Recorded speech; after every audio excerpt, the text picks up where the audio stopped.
Prophets. I don't know who's speaking. Two of them. The one who speaks, and he will, at great length, whether you want him to or not, will make mention of himself as a prophet. The other one, well, he's a connoisseur.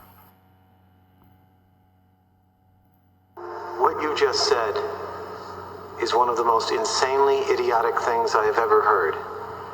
At no point in your rambling, incoherent response were you even close to anything that could be considered a rational thought.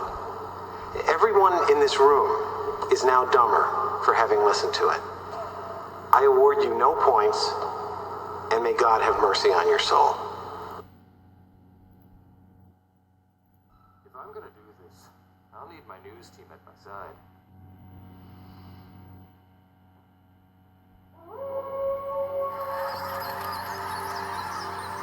News team! Assemble!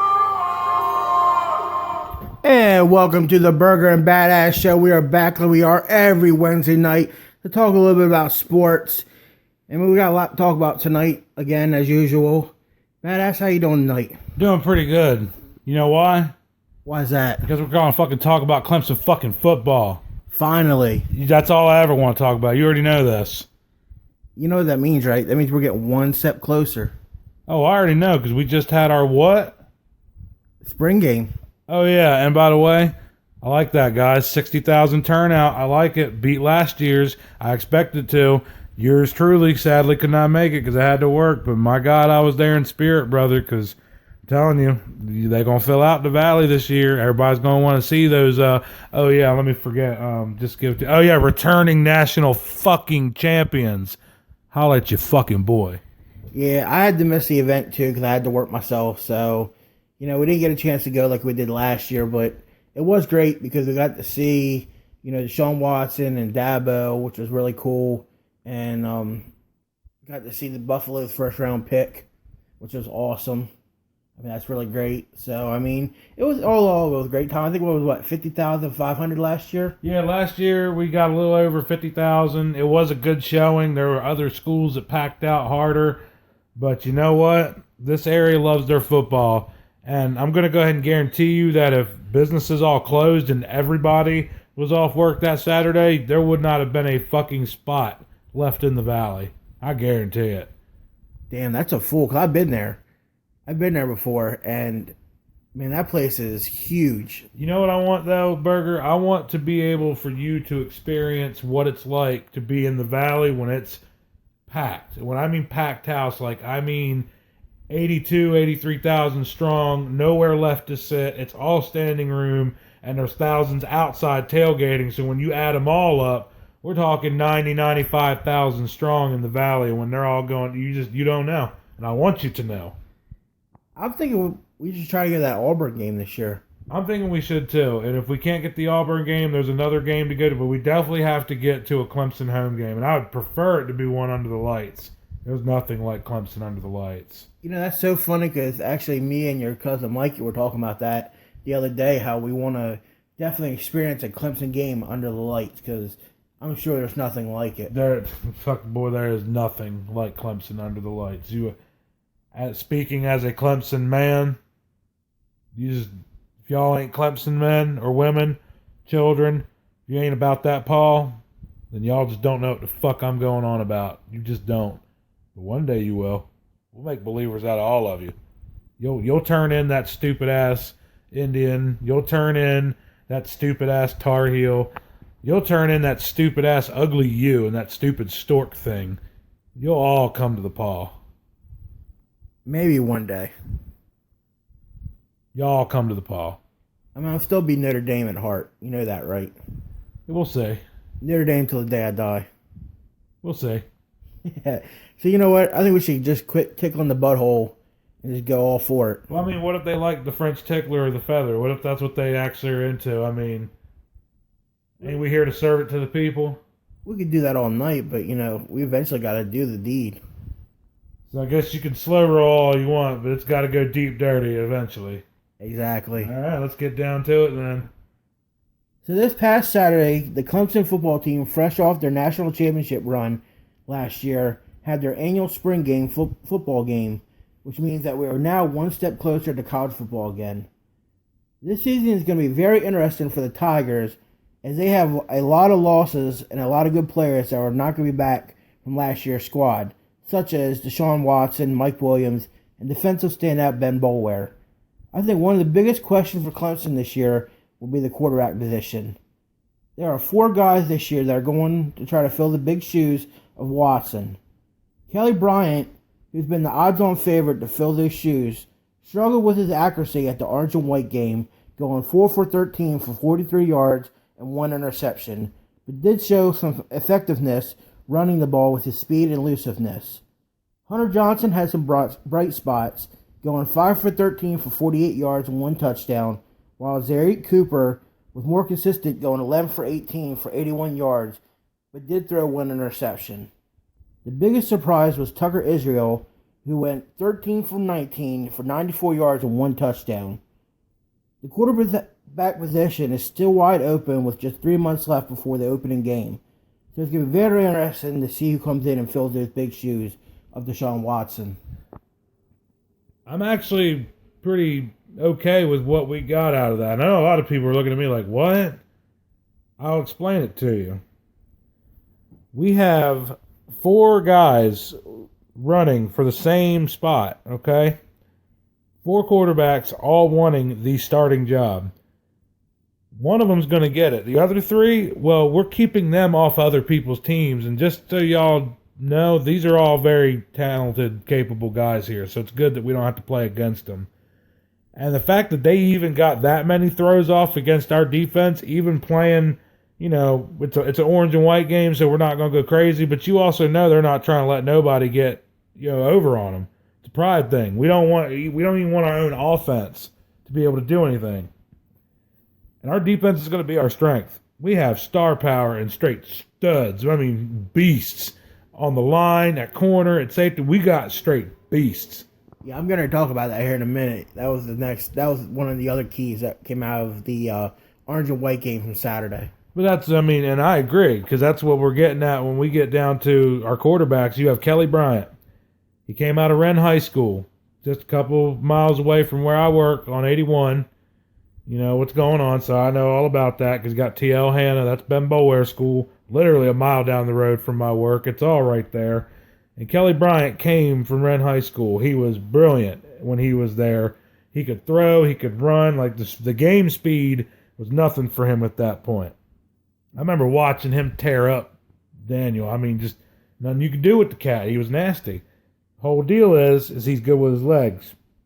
Kelly Bryant has consistently had problems with accuracy and adjusting to the college game speed at quarterback. But the thing that he's got that keeps saving his ass is his legs. Because when he is in there and the coverage breaks down and there's just nothing going on, I'm talking, it's just he's got receivers locked down, the pocket is collapsing, you've got a dude spying you, and you've got to take off running. That's when he's really at his best, because he can make it happen when he's running. Or like a designed run play, that could actually work with him. But you also have that arm issue. And then next up, you have Hunter Johnson. He's raw. He's fresh. Where he came from, and he really didn't have, I think it was Kansas, the state of Kansas that he's from. There's not a whole lot of competition out that way as far as the football scene goes, but that doesn't mean that he's not a good player. But what I saw out of Hunter Johnson was he has the ability to shine. He can make good plays, but there's also times where he's going to make a couple bad decisions, but he's growing in his role. I do like the zip that comes off his balls. They were pretty good. I mean, he's got some zip. I see him being a threat for the job definitely next year. Next year, he's going to be making people want the J. You're going to have to pay the price to get it because he's going to be good. But his stats, not all that impressive. But he did get a touchdown. And then you move up the list. You got Zarek Cooper. His numbers were pretty good, except for his interception. He's got a cannon arm. But also, he's only in the pocket. Like, he's a pocket guy. He's going to take the snap from under center or shotgun. But this isn't the guy who you want scrambling off when things go wrong. And that's a major part of our offense. Major. Or at least it was the last couple of years with Deshaun. I mean, he gave us the ability to do that. And see, here's the problem. In the last three guys I named, you got one guy with the brain and the talent, Hunter Johnson. You got one guy with the arm, Zarek Cooper. You got one guy with the legs, and Kelly Bryant. So you've got Frankenstein's monsters if you know how to put them together to get what you had in Deshaun Watson, which leads us to the guy that actually showed out that no one thought was going to show out, was Tucker Israel. He did really well. And right now, if you had to ask everybody who's their leader, who's going to be the guy, you have to actually go with him at the moment because his numbers were the best.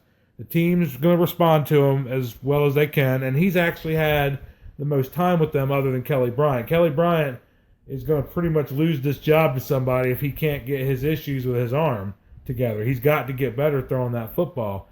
But what I saw out of that was a lot of competition against a massively awesome defense, and we had great turnout at the game. And just everything, to me, is looking good. It really is. A lot of people panic when they see those games and that kind of numbers. I don't panic. What I see is good. And, they really don't give him too many reps, too. I remember last year we went out and Watson went, about 7 reps, and then he was out. Oh, yeah. And then they put a bunch of other people in. So, I mean...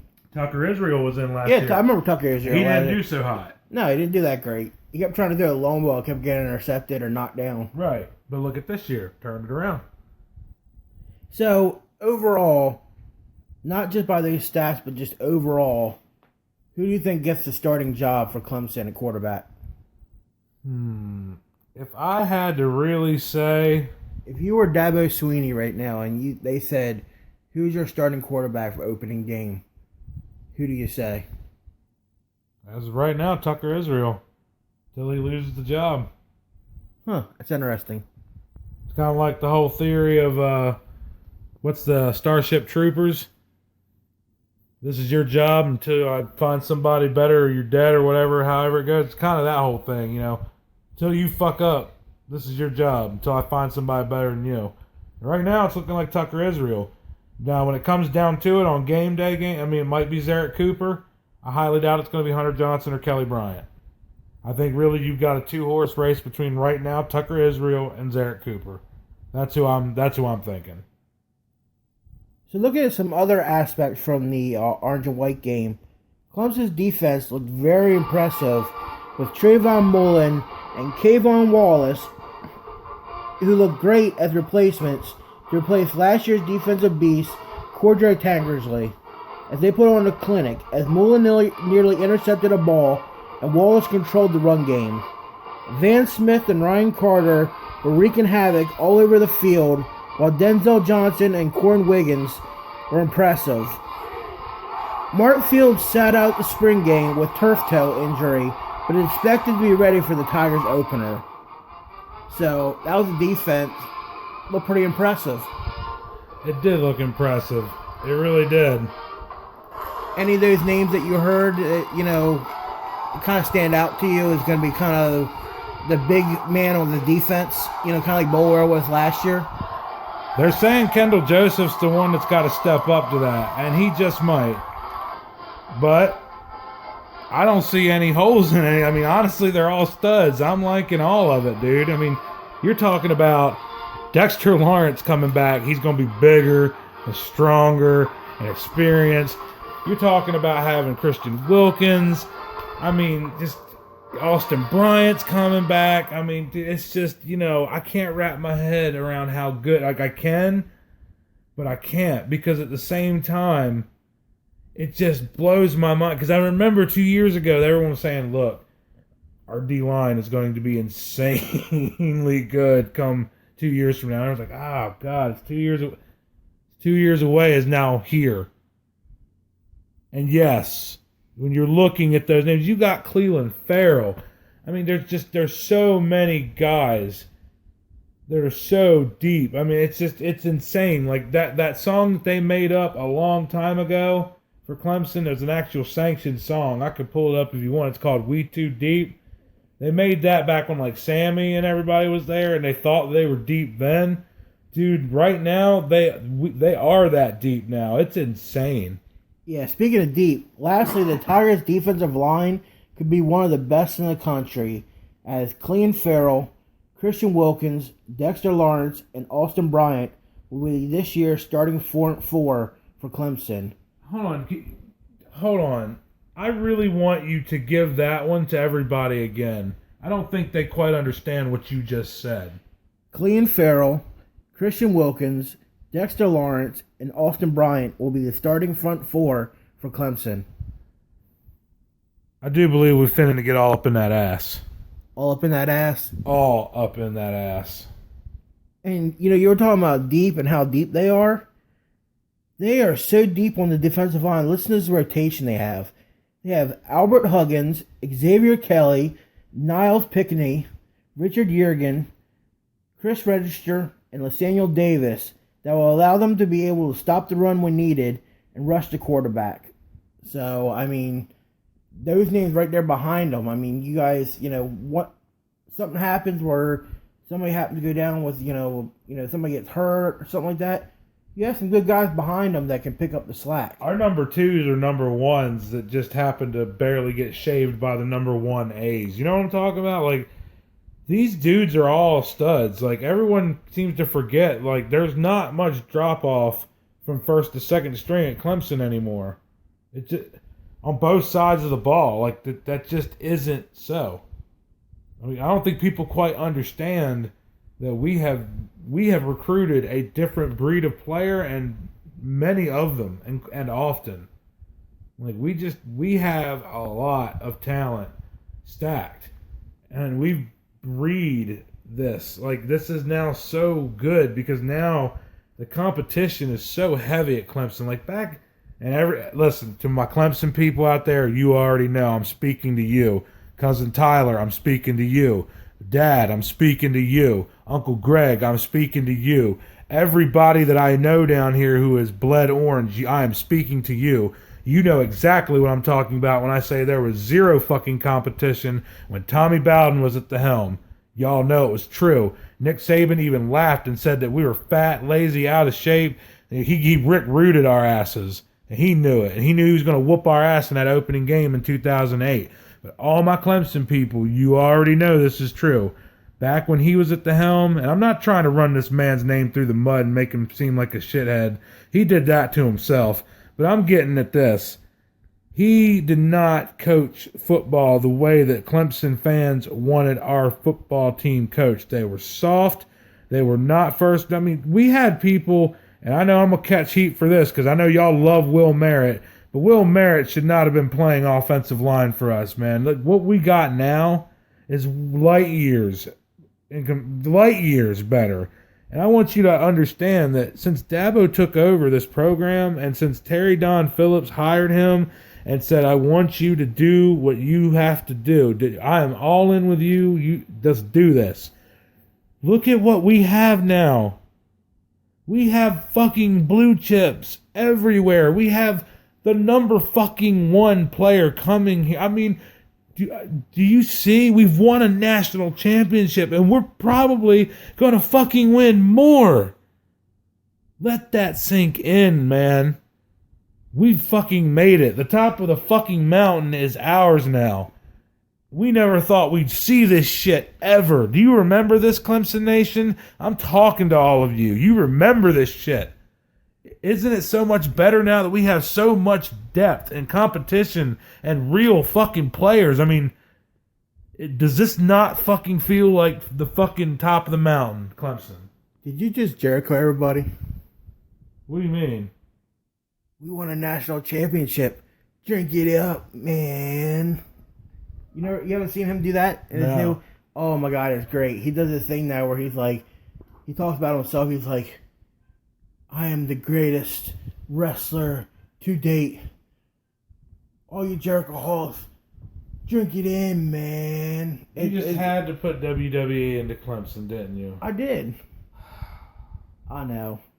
See, you wrestling people, you just don't know when. You just don't know. You just said you wrestling people. I find that offensive. Do you need a safe space? I might need a safe space. Have I triggered you? A little bit. I better watch out. I might have a lawsuit. So, so overall, badass. Clemson, I think, is going to be great on defense. But the big question for the Tigers, I think, this year is going to be how their offense bounces back after losing so many key figures. So, I think once they lock in that quarterback position, some things, come together more. But, there's that question mark at quarterback with 4 guys for that position. And Dabo not saying a word to nobody. They're going to keep it close to the chest. They're not going to say much. They're going to keep evaluating. They're going to go with the guy who they think best gives us a chance to win on Saturday. And for that,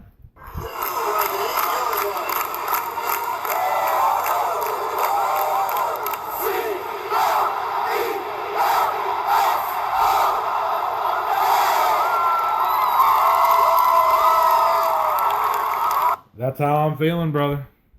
It's all about that Paul. It's actually, this show is more all about that Paul than probably any of our shows we've done except for the one championship game. Oh no, that show was special to me. It was very special. But we have some more news in Clemson football. You know what that is, badass? What is that, my friend? You were just talking about a few minutes ago. The Tigers have now locked in the number 1 ranked defensive end, Xavier Thomas, for the 2018 season. Thomas, who is a South Carolina native and lives over in Columbia, was torn between going with his hometown school, the South Carolina Gamecocks, or going to Clemson. Thompson went to Twitter on Saturday to announce his decision. Biggest decision of my lifetime. My recruitment is over. I am 100% all in. This is only the beginning.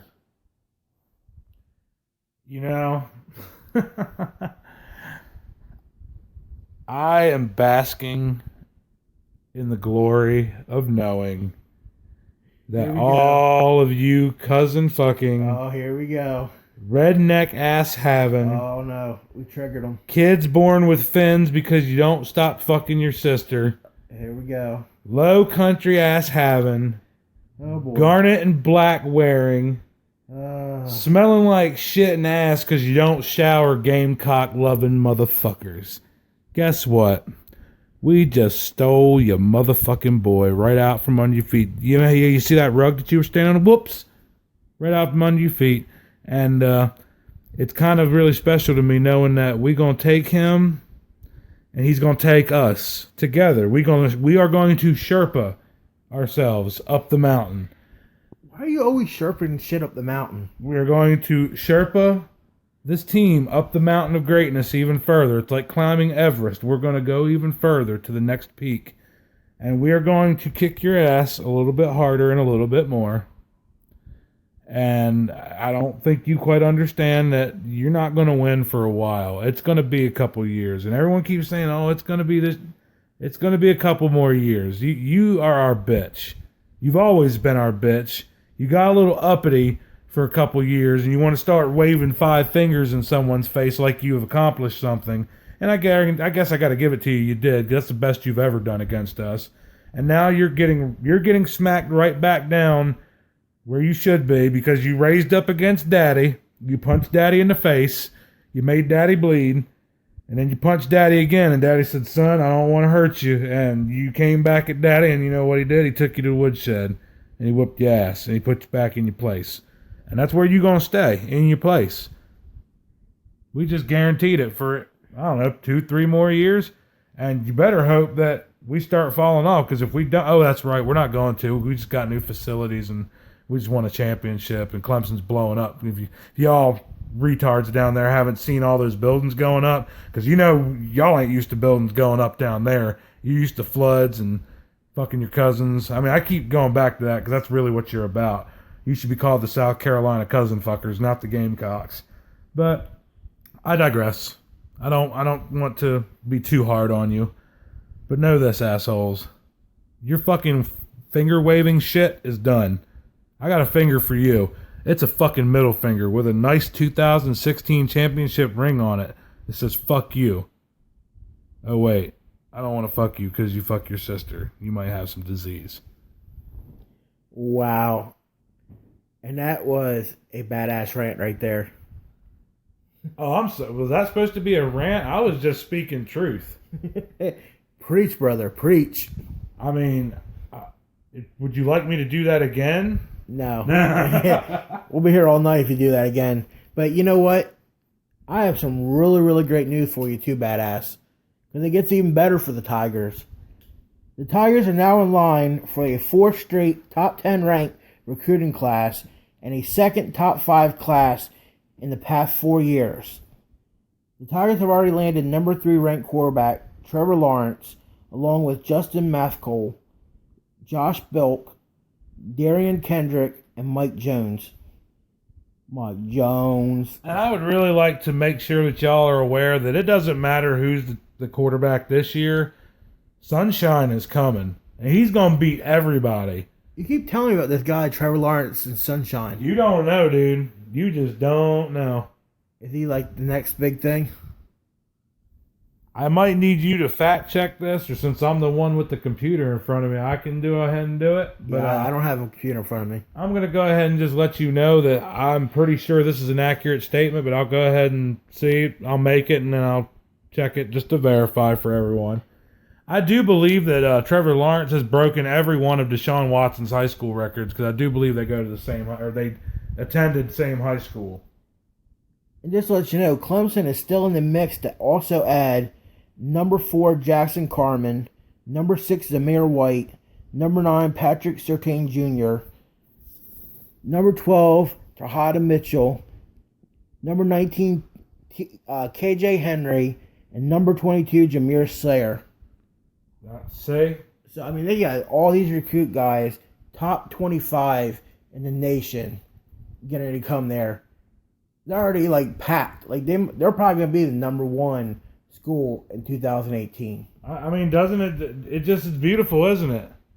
We're at the top of the mountain now. It's our fucking mountain. Our flag's up there. You're all the way up? Our orange turds can roll down on you because we're all the way up. So did you find that stat? I'm looking at it right here. It says place of birth. I need the early years. There we go. He went to Gainesville High School in Georgia, and Trevor Lawrence went to, it says Cartersville, so I don't believe they did go to the same school. Hold on, let me make sure, but here's a picture of him if you want to see him. Let me check this out. Oh, he is kind of looks like Sunshine, doesn't he? Yeah, right? I see what you're saying. So, I mean, it's looking really good as far as recruiting for the Tigers in 2018. It looks like they have a lot of good guys coming in to fill the shoes of guys that could be leaving that we were just talking about in the orange and white game. No, I think that, personally, I am so excited to see just how far this goes, because most people don't understand just how good it feels to be in this position. People just don't. They really, really don't. So, that's, kind of went over Clemson's spring game and talked about some recruiting. Mississippi State Bulldogs had to cut their maroon and white game early on Sunday. You know why, badass? I heard there was a little bit of fuckery. There was definitely an incident. The Mississippi Bulldogs cut their maroon and white spring game short on Sunday after defensive back Jonathan Abram laid a vicious hit on running back Benny Broswell. Broswell was running quarterback option play and lost the ball when Abram launched himself straight at Broswell's head. Broswell did require help, but was seen walking off on the sidelines and looked okay. The NCAA has banned these kind of hits under their targeting rule, and is rarely seen at a spring game because you're playing against your other teammate.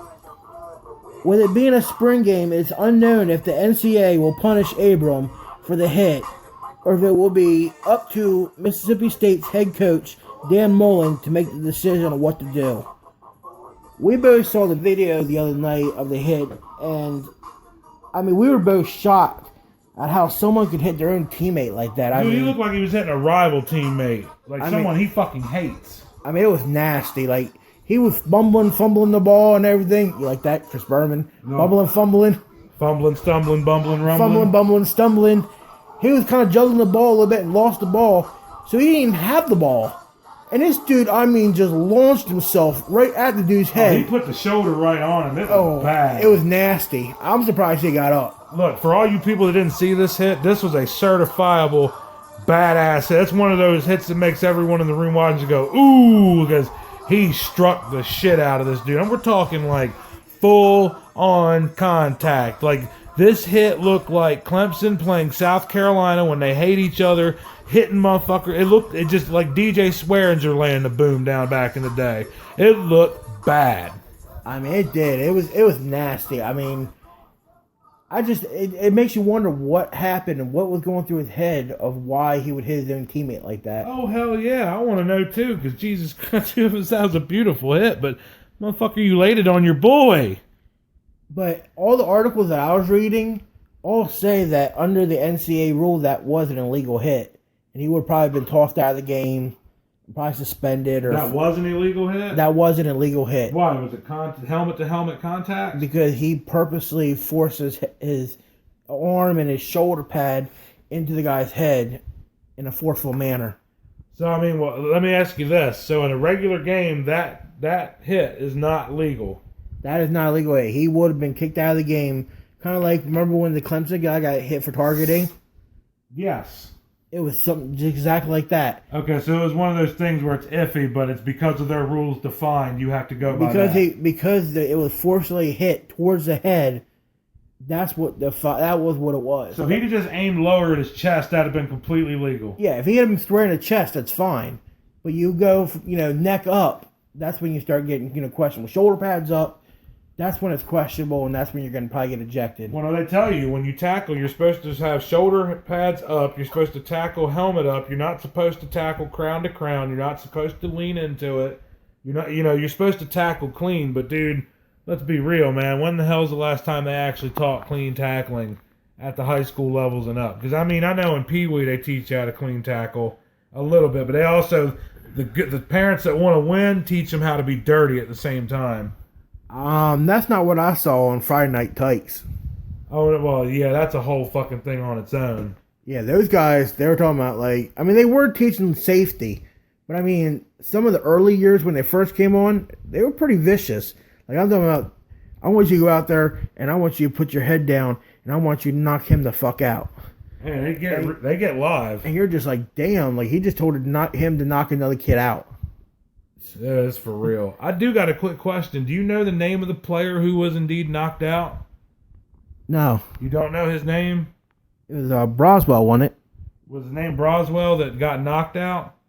Yeah, the one that got hit from the hit? Yeah, I'm not talking about doing the hitting. I'm the one that got hit. Yeah, that's Broswell. The one that got hit. The one that got hit. Well, you know what he said after when they interviewed him? No, what did he say? Man, I had my shit washed in, bro, big time. Apparently, even he knew it was a violent hit.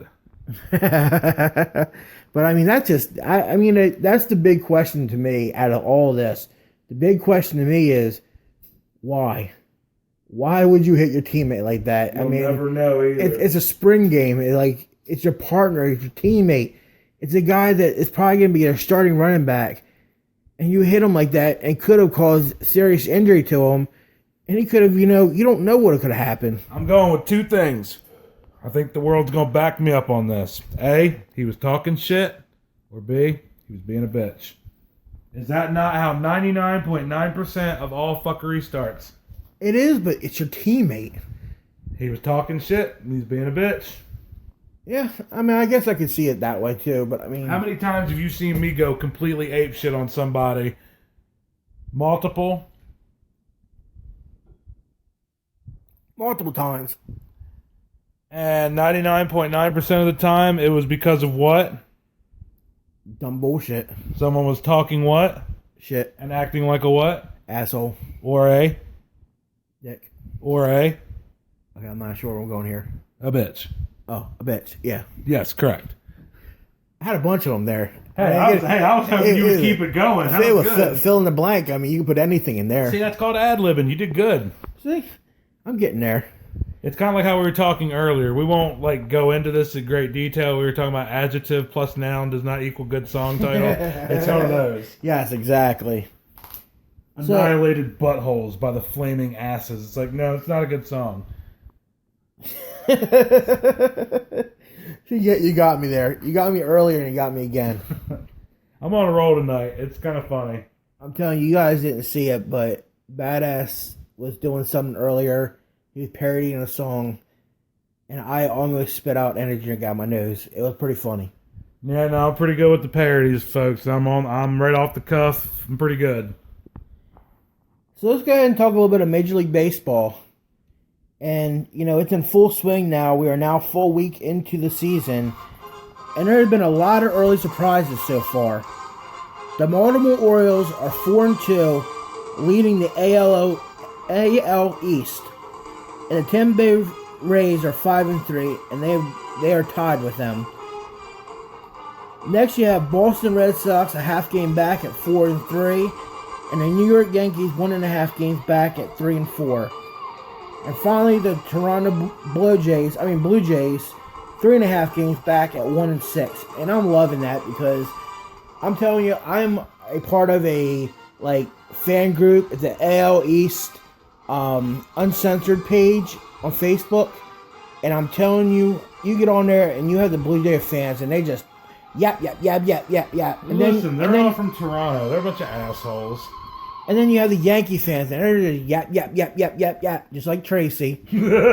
See, look, he's calling you out, man. He's tired of hearing this shit about Cal Ripken not being able to hold Derek Jeter's jockstrap, not even with two hands. Oh yeah, if I'm not mistaken, we took 2 out of 3 in the opening series against you guys. Yeah. How about them? See, I can't wait. This is going to get really good come July and August. And you know, I told you, I might regret those words because I mean the Orioles, you know, they have sometimes they seem like they always start out really hot, and then like midway through the season they start cooling down, and then they pick it up a little bit and they cool it down a little bit, and it just seems like It kind of seems like they blow their load at the beginning of the season. Yeah, it seems like they just do too much right at the beginning, and they they got to remember it's a long season. Marathon, not a sprint. Yeah, exactly. You can't just come out and just try to win every game. I mean, you want to win every game, but realistic, it's not going to happen. So, I mean, you just got to pick and choose your battles and, just keep doing what you're doing. Well, to be fair, since Boss Man's not here to defend himself, I actually got to tell him, or I got to tell you from him, he said, 29 championships. How many does Baltimore have? Yeah, and how many billions and billions of dollars did they take those fuckers?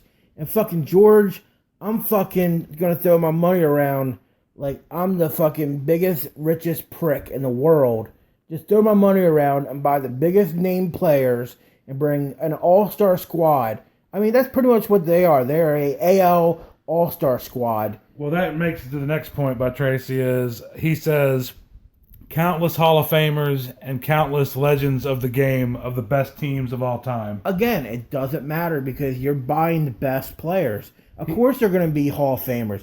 Why wouldn't they be? They were great players. Why are they going to go play for you? He said Steinbrenner wasn't alive when Babe Ruth was doing his thing. I'm telling you, if I could find Steinbrenner's grave, I'd piss on it right. He also said that Jolton Joe DiMaggio is your worst nightmare.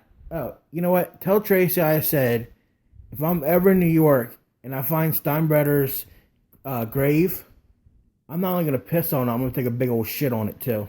So you want me to go and tell him that you're going to shit upon George Steinbrenner's grave? Yes, I am. You do realize people are listening to this.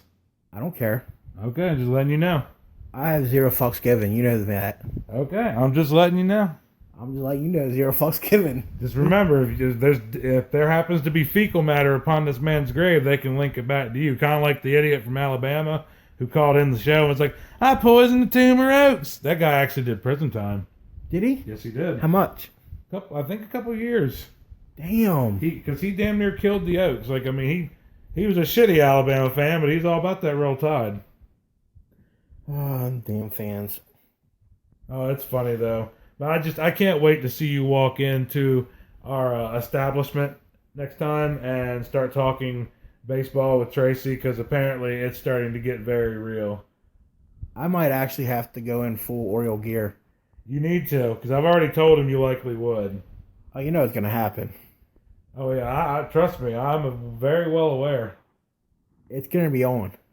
Well, according to Tracy, there's nothing that's going to be on because the Orioles can't even measure up to the Yankees, not even close. He said the Iron Man is not that impressive. He goes, oh wow, you did your job. And you know what? Tell him also, on top of that, of me shitting on George Steinbrenner's grave, none of that, but good for Derek Jeter. You marry a whore that's been passed around to everybody, and J-Lo. Oh yeah, good job. You're a role model. Good job. You married a whore that's been passed around like a blunt. Oh wow, did you just call Derek Jeter's wife a whore? I did call J-Lo a whore. Oh wow. I mean, do we really have to go through the laundry list of all the stars she's I'm been just with? shocked that you're being this salty, man. I usually you don't get this salty. I'm telling you, I'm You're loaded like for some bear. potato chips right now. I'm loaded for bear. I'm ready to go. You ready to go? Hopefully Tracy's listening and he hears all this. Oh yeah, I hope so. And if not, make sure he hears it from you. No, don't worry, he will. Because I love this little feud. It's the best. So in the AL Central, Minnesota Twins and the Detroit Tigers are leading their division with a 5-2 start. Last year's AL champions, Cleveland Indians, are 1 game back at 4-3. The Chicago White Sox are 2.5 games back at 2-4, and the Kansas City Royals 3 games back at 2-5. So, you know, the Indians are kind of staying right there, and the Tigers, that's kind of expected.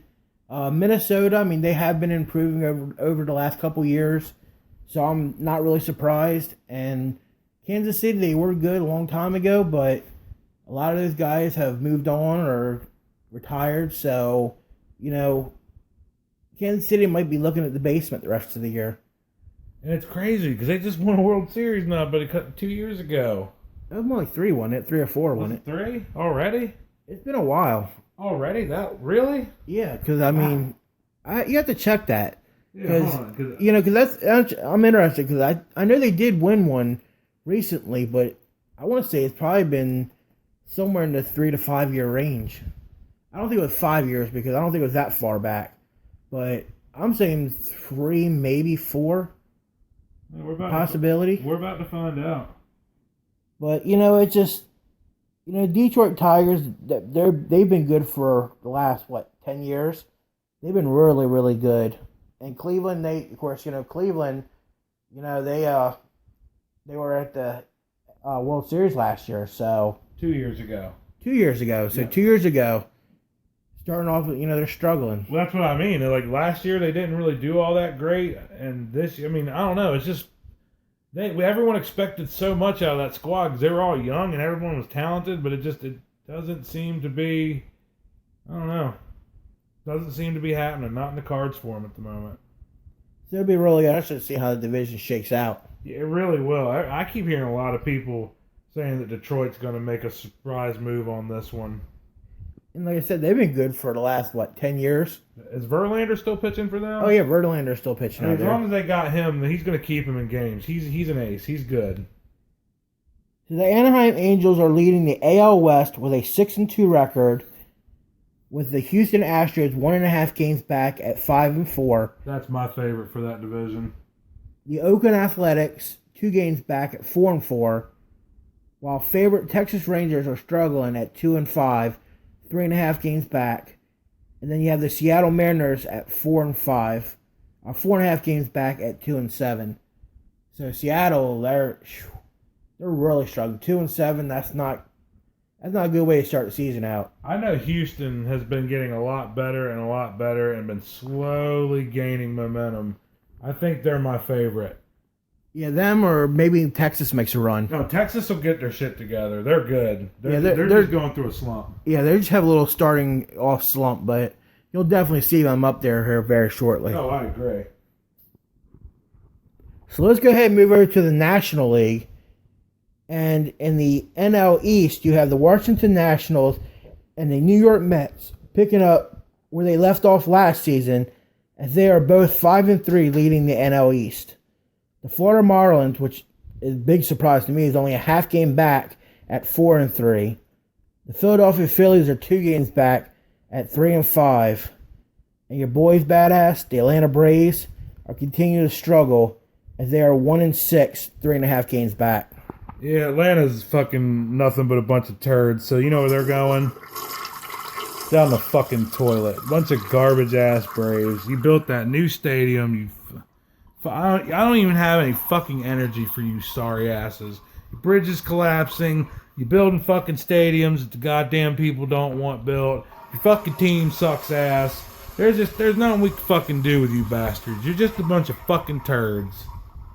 How do you really feel, badass? Man, fuck them. I used to love Greg Maddux. I used to love Tom Glavine. I used to love John Smoltz. I used to love watching motherfuckers coming in and just shutting down the pitching. Chipper Jones. Yes, I mean, even though he kind of went soft and acted like a little biggity bitch there at the end.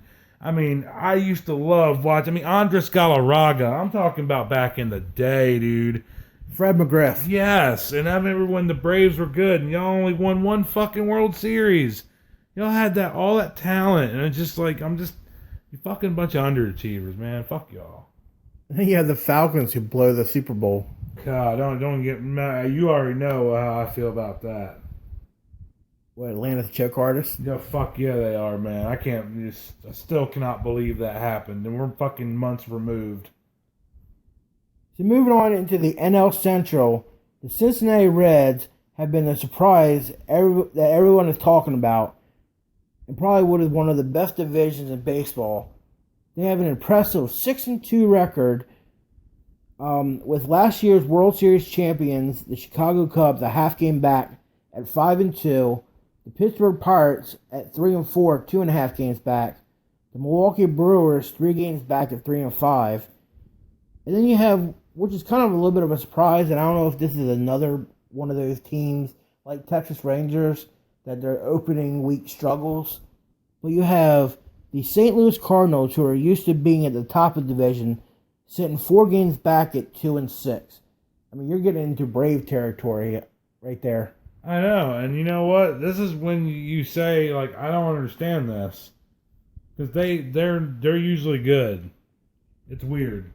But you can't hit the panic button yet. No, hell no, it's too early. We're only 1 week into the season. There's still a lot more games to be played. Plenty of games. Can't hit the panic button yet. Hell no. If you even got your hand near it, then you need to be removed from duty. If you're in June and you're like 10 games back, okay, you know what? You might be starting to get a little worried and want to hit the panic button. You don't want to hit the panic button now, but you definitely want to start handling your business. Lastly, we have the NL West, led by one of the biggest surprises so far, the Arizona Diamondbacks, sitting at 7-2. I know, right? That's weird. When the hell have you ever said that? It's been a long, long time. I think Arizona won a championship not too long ago. It's been probably the last 10 years. Yeah, let me check that out. I'll pull that one up as well. I want to say it was the last 10 years, but after that you have the Colorado Rockies 1 game back at 6-3. The LA Dodgers 2.5 games back at 4-4. The San Diego Padres at 4-5, 3 games back. And what was kind of another bit of a surprise, the San Francisco Giants 4 games back at 3-6. They're another team that started off kind of weak starting off, but they're usually at the front of the pack. So I don't know if that's just something that first week, coming out and starting off slow, had a little bit of struggles, but they might pick up later in the season. Oh, dude, they'll be bad. They're not even worried about them. They got too many good people out there. And don't they have Bruce Bochy as their coach? Yes. Is that his name? I think so. Yeah, I mean, that dude's supposed to be like the lights out man. And by the way, Arizona won their one and only World Series titles In 2001. So 16 years ago. Yes. A little off. I said 10. You did say 10, but, it's not that big of a deal. I mean, if Rick James were here, you know what he'd say. What would he say?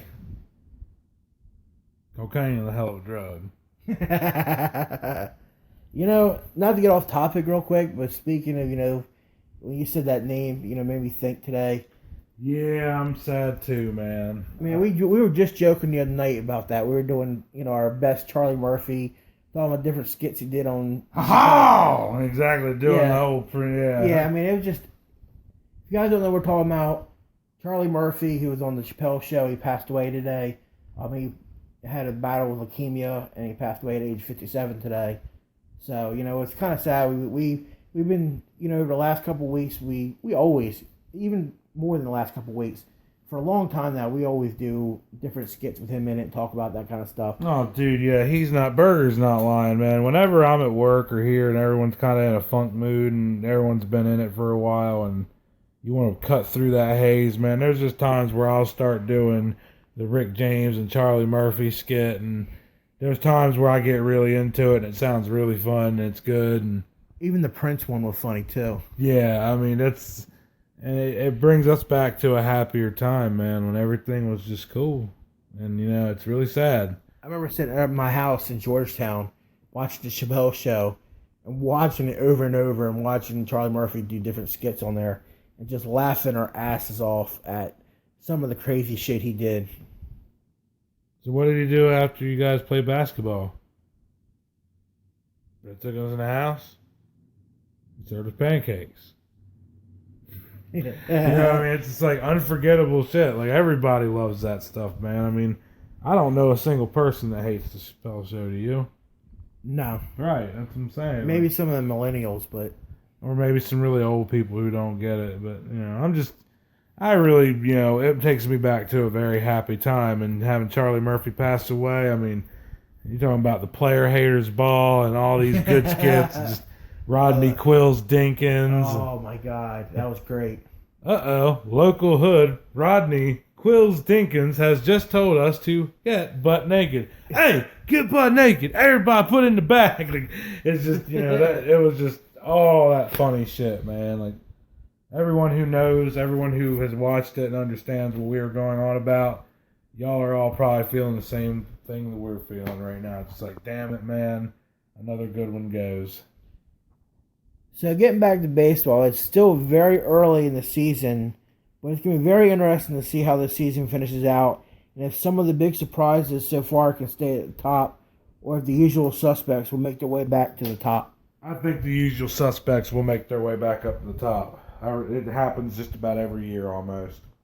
Yeah, it does, and you see these surprise teams every year that you come out, like the Cincinnati Reds, like the Arizona Diamondbacks, like the Colorado Rockies.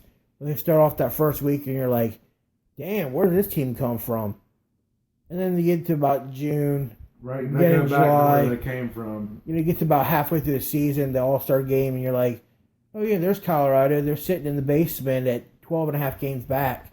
You're like, damn, they were just at the lead, at the first week of the season. What happened? Well, what happened was they're inferior teams. It's just what it is. So it'll be interesting to see how this baseball, works itself out. And I know we'll be keeping you guys updated on this throughout our shows and everything throughout the season. And then once we get to the playoffs, we'll talk about the playoffs. I agree. So let's go ahead and move on to another story that I know you're going to like this one, Badass. Yeah, when we were talking about this earlier, I got quite a laugh out of this because of how we were going to present this story. And not only the fact, he's here in our state. Pretty cool. Yeah, I was actually going to talk about that. So, former Florida Gator football standout, the guy who made Tebow and cool, and everyone's favorite all-around guy, Tim Tebow, has decided to change sport from football to baseball and has been signed by the New York Mets to a minor league deal with the Columbia Fireflies. What's really crazy about this badass is that we actually have a weird tie to Tim Tebow Not only is he playing just a few hours away from us in Columbia, but he'll be actually making his debut in our old stomping ground in Salisbury, Maryland against the Delmarva Shorebirds. That is too cool. Because I've been to the Shorebirds games. I remember me and my grandfather, God rest his soul, great man, miss him so much. We used to do so many games at the Shorebirds, and it was so much fun. And it's just, yeah, it is cool because it's a connection. Because, like, we're living here, we can go see him in Columbia if we want, and he's getting ready to go play where we've been to multiple games. It's just really cool. It's a really good tie.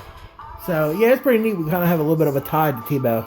And now, what's really cool about, I don't want to say to Tebow, I wouldn't go that far. No, I mean, not like to Tebow, but you know what I'm saying. Like, he's not a tie to It's him. a cool roundabout story. Yeah. It really is. I mean, we could actually go, just a few hours away and go watch him play if we wanted to. Oh, apparently he's drawing massive crowds down there, dude. He really is. I'm sure. Sellout, probably. Oh, absolutely. Apparently everyone's having Tebow fever down there. Like, I've been seeing people Tebowing, like, in the paper. It's crazy, dude. Badass. I'm going to ask you to do it. What time is it? It's Timmy Tebow time. What time is it? It's Timmy Tebow time. What is it?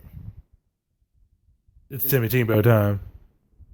It's Timmy Tebow time. It's Timmy Tebow time. Timmy Tebow time. Timmy. Yeah, I remember that. We used to be doing all kinds of funny shit like that. I remember in the game when he'd be on the backup roster, like, oh, put Tim Tebow in. It's Timmy Tebow time. Touchdown, Jesus. So far, Tim Tebow has played in 5 games where he has a batting average of 200 with 2 home runs, 5 RBIs, 1 walk, and 7 strikeouts. That's not too bad for just playing 5 games. No, he's not doing bad. I mean, he's going to be like any other baseball player, in the minors. He's struggling to come up. He's really trying to make his way up there. You got to you got to be able to hit. You got to be able to field well. Like, you don't want to screw up a whole lot. You want to have the mechanics. And you also want to stay healthy. And I think he's capable of doing that. I mean, we actually might see him in a Mets uniform at some point.